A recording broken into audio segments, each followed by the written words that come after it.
आजकल भाषा के बाजार में कौड़ी का भाव अचानक बहुत बढ़ गया है।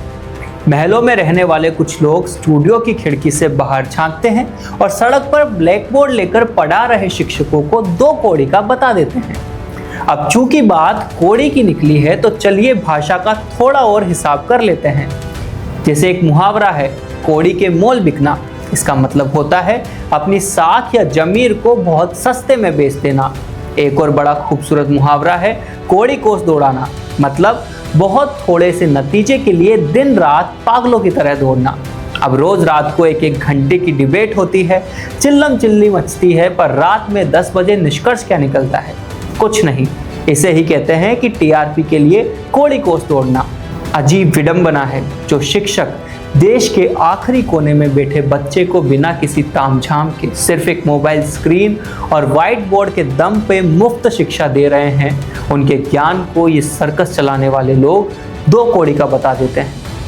लेकिन इन एयर कंडीशनर स्टूडियोज में बैठने वालों को देश की ज़मीनी हकीकत का ज्ञान कहाँ? इन्हें नहीं पता कि आज हमारे देश की सरकारी शिक्षा व्यवस्था किस कदर चरमरा चुकी है।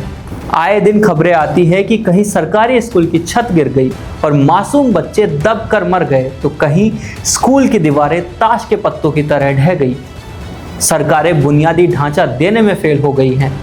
ऐसे टूटे फूटे सिस्टम के बीच दूर दराज के किसी एक गांव में बैठा एक गरीब का बच्चा, जिसके पास महंगे कोचिंग की फीस के पैसे नहीं है, वो टूटी छत के नीचे बैठकर अपने मोबाइल में YouTube खोलता है और मुफ्त में IAS, नीट या IIT की क्लास ले लेता है।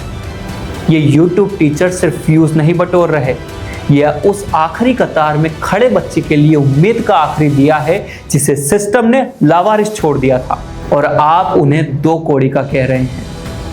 आज इस मंच पर खड़े होकर एक न्यूज़ एंकर होने के नाते मैं देश के उन सभी शिक्षकों से, उन सभी YouTube टीचर से माफ़ी मांगना चाहता हूँ।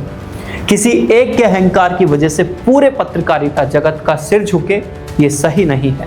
हमारी संस्कृति गवाह है, इस संसार में भगवान से भी पहले हमेशा शिक्षक को ठहराया गया है। सच तो यही है कि शिक्षक हैं तो हम हैं, अगर शिक्षक नहीं तो हमारा कोई अस्तित्व नहीं, हम कुछ भी नहीं।